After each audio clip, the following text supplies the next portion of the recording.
Hello tout le monde, bienvenue sur la chaîne de Fire Invest pour cette nouvelle vidéo. J'espère que tu vas bien. Aujourd'hui, on va parler d'un sujet très intéressant, mais surtout primordial dans le secteur des cryptos et même dans la bourse traditionnelle.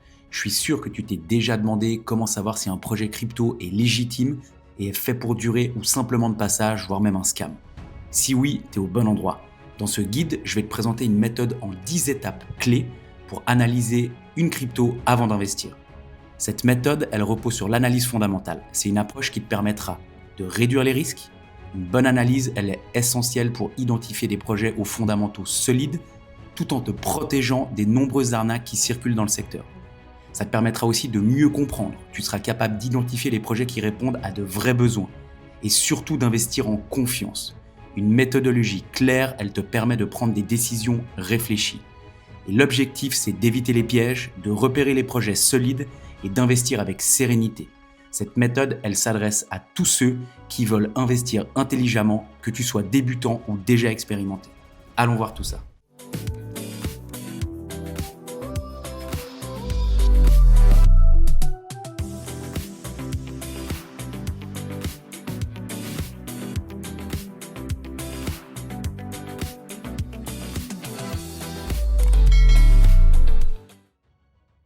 Pour que cette analyse fondamentale elle soit encore plus simple à comprendre, on va prendre une crypto en exemple et j'ai choisi la crypto ANKR qui est dans le top 200.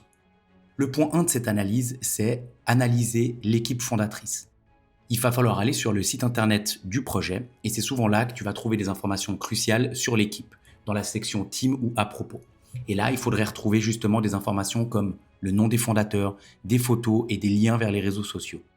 Ensuite, l'étape 2, ça va être de faire une recherche approfondie sur LinkedIn pour voir un petit peu l'expérience professionnelle passée, leur réseau et le rôle actuel dans le projet.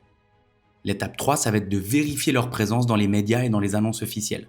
Cherche des mentions des membres de l'équipe dans les médias reconnus pour valider leur crédibilité. Recherche sur Google avec des mots-clés comme nom du fondateur plus crypto ou le nom de la crypto, nom du fondateur, founder interview, ce genre de choses. L'étape numéro 4, ça va être de vérifier les contributions techniques. Un projet sérieux, il est souvent soutenu par une activité technique transparente sur des plateformes comme GitHub. GitHub, c'est un outil clé pour analyser la viabilité technique et l'activité d'un projet crypto avant d'investir. Typiquement, on peut y trouver qui contribue au code, la fréquence des mises à jour, ce genre de choses. Étape 5, ça va aussi être de te méfier des faux profils. Dans l'univers crypto, certains projets, ils utilisent des identités inventées pour gagner la confiance des investisseurs. Et voilà, là on va parler de quelques red flags, typiquement s'il n'y a pas de photos professionnelles ou peu de connexions sur LinkedIn, on l'a vu typiquement avant, tous les fondateurs ils en ont plus de 500. Ce genre de choses, ça peut être justement gros red flag. Et ensuite l'étape 6, ça va être de te poser les bonnes questions. Première question, l'équipe est-elle visible sur le site officiel? Deuxième question, ont-ils une expérience pertinente en crypto ou dans la tech? La troisième, sont-ils activement impliqués dans le projet? Et enfin, y a-t-il des mentions fiables dans les médias reconnus? Et donc pour conclure ce point, l'équipe fondatrice, tu l'as compris, c'est un pilier essentiel d'un projet crypto. Une équipe compétente, transparente et active, c'est un excellent indicateur de la qualité d'un projet. Méfie-toi des projets flous et anonymes. Le point 2 de cette analyse fondamentale, ça va être l'utilité du projet. Il va vraiment falloir comprendre pourquoi l'utilité est essentielle. Et quand tu analyses une crypto, la question numéro 1, c'est à quoi sert ce projet? Un bon projet crypto, c'est pas juste une tendance passagère. Il doit résoudre un problème réel ou apporter une amélioration dans un domaine précis. Plus son utilisation est claire et pertinente, plus il a de chances de réussir. L'étape 2, pose-toi les bonnes questions. Pour bien analyser l'utilité d'un projet, pose-toi ces 3 questions essentielles. Le projet résout-il un problème? Si on reprend l'exemple de Ancre, il s'attaque au problème des coûts élevés et de la centralisation des infrastructures blockchain. Les développeurs ils peuvent déployer des nœuds blockchain facilement et à moindre coût. Question numéro 2, ce problème est-il pertinent aujourd'hui? Ancre, avec l'explosion des DApps, donc les applications décentralisées, et du Web3, le besoin d'infrastructures blockchain accessibles et évolutives est plus fort que jamais. La solution est-elle unique ou meilleure que ce qui existe? Contrairement aux solutions centralisées comme AWS, Ancre décentralise l'hébergement des nœuds et réduit considérablement les coûts. L'étape 3, où trouver ces informations? La meilleure source d'information, c'est le white paper du projet. C'est là que les développeurs expliquent le problème qu'ils veulent résoudre, leurs solutions techniques et pratiques et leur vision à long terme. Typiquement, tu peux le trouver sur le site internet ou même directement sur des plateformes comme CoinMarketCap. L'étape 4, ça va être d'analyser des cas d'usage. Un projet utile, il doit avoir des cas d'usage concrets. Pour Ancre, par exemple, c'est le déploiement de nœuds blockchain et il permet aux développeurs de configurer facilement des nœuds pour Ethereum ou même la BNB Chain. Le stacking décentralisé aussi.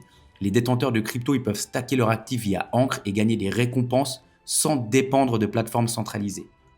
L'étape numéro 5, ça va être pourquoi l'utilité est-elle importante pour les investisseurs.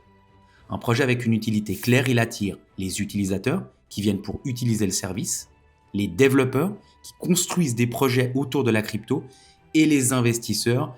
Plus il y a d'utilisateurs et de développeurs, plus le token y prend de la valeur. L'étape 6, quelques exemples de projets utiles. Typiquement, avec l'explosion du Web3, Ancre, il est devenu indispensable pour déployer et gérer les infrastructures blockchain. Étape 7, attention aux projets sans réelle utilité. Certains projets crypto, ils n'ont pas de réel cas d'usage, comme par exemple les meme coins. Ils peuvent être populaires pour un temps, mais ils n'ont pas de fondation solide. Ancre, à l'inverse, il a une utilité prouvée et son intégrité dans le système, il est durable.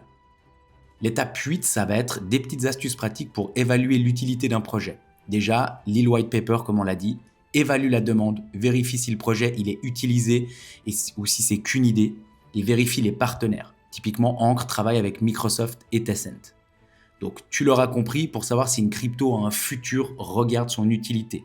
Un projet qui résout un problème réel et qui a des cas d'usage concrets, comme Ancre, il a déjà une base solide. Alors pose-toi cette simple question, à quoi sert-elle et qui en a besoin? Point 3, qui sont les investisseurs? L'étape numéro 1, pourquoi les investisseurs sont importants? Quand tu analyses un projet crypto, savoir qui finance et soutient le projet est une étape cruciale. Les investisseurs institutionnels jouent un rôle clé pour 3 raisons. La crédibilité, les entreprises réputées n'investissent que dans des projets sérieux et prometteurs. Les ressources, ces investisseurs apportent non seulement de l'argent, mais aussi un réseau, des conseils et des opportunités de croissance et une vision à long terme. Leur implication montre qu'ils croient au projet sur le long terme et pas seulement pour un pump and dump. Étape numéro 2, comment évaluer les investisseurs d'un projet. Déjà, voir quel type d'investisseurs sont-ils. Sont-ils des entreprises reconnues comme des fonds de capital risque?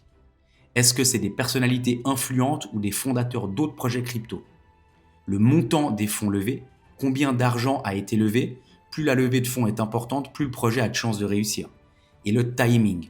Ont-ils levé des fonds au bon moment, comme lors des phases d'adoption massive, typiquement dans le bull market? L'étape numéro 3, on va prendre l'exemple avec Ancre. Ancre a attiré des investisseurs institutionnels majeurs dès ses débuts.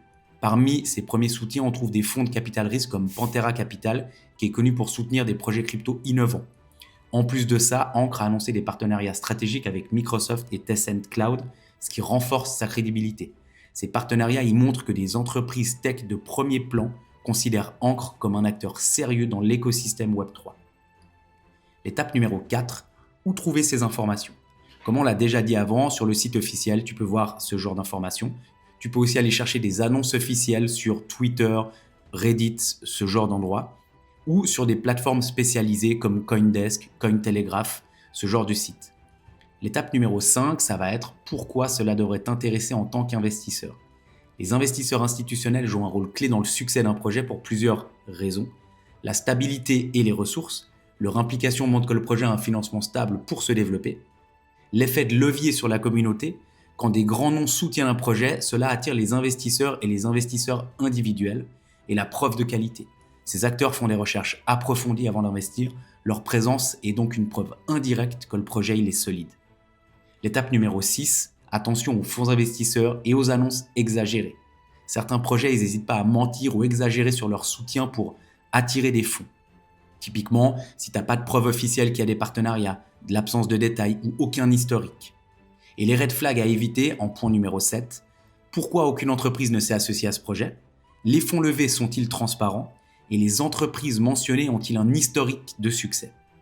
Conclusion du point, un projet crypto soutenu par des investisseurs crédibles est toujours plus rassurant.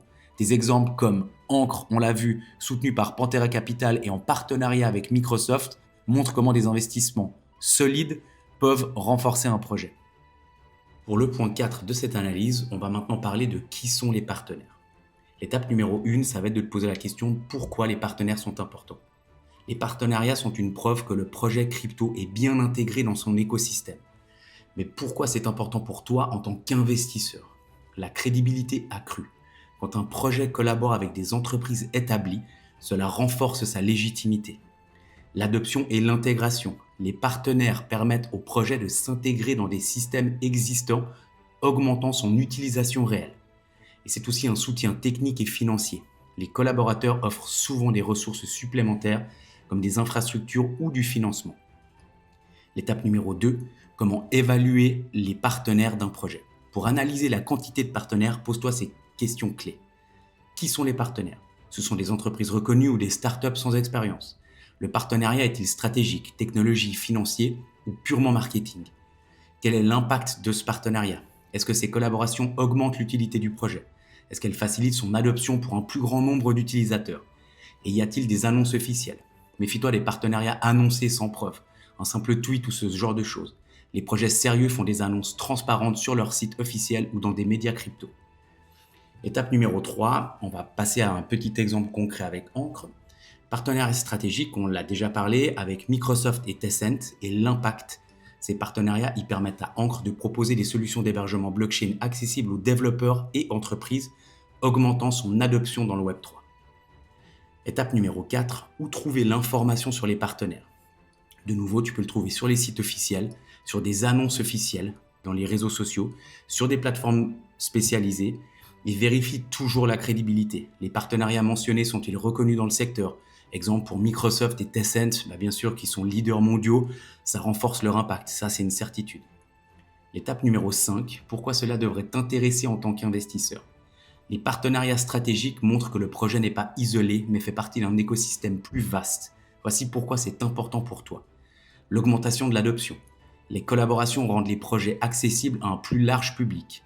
Soutien technique. Les partenariats avec des entreprises technologiques renforcent la qualité et la fiabilité du projet. Et la stabilité financière. Les partenaires apportent souvent des ressources et un soutien financier, augmentant les chances de succès à long terme. Étape 6, attention aux faux partenariats. S'il n'y a pas d'annonce officielle, logo sans preuve, impact inexistant, il faut faire vraiment attention à ça. Et pour conclure ce point, les partenaires, c'est un peu la colonne vertébrale d'un projet crypto. Des collaborations solides montrent que le projet il est intégré dans l'écosystème et qu'il bénéficie de soutien important. Ancre, on l'a vu avec des partenaires stratégiques comme Microsoft et Tencent, ils montrent comment des collaborations bien choisies peuvent transformer littéralement un projet. Alors avant d'investir, vérifie toujours qui travaille avec le projet. Cela peut te donner des indices précieux sur sa solidité et son potentiel. Point 5, analyse de l'économie du projet. Tokenomics. L'étape numéro 1, pourquoi les tokenomics sont essentiels. Les tokenomics ou l'économie du projet, c'est tout ce qui concerne l'offre, la demande et la gestion des tokens. Comprendre cette économie est crucial pour évaluer si un projet crypto est solide et a un potentiel de croissance. Les tokenomics permettent de répondre à ces questions. Combien de tokens existent ou existeront? Comment ces tokens sont répartis? Et quels mécanismes garantissent la stabilité de leur valeur? L'étape numéro 2, les points clés à vérifier.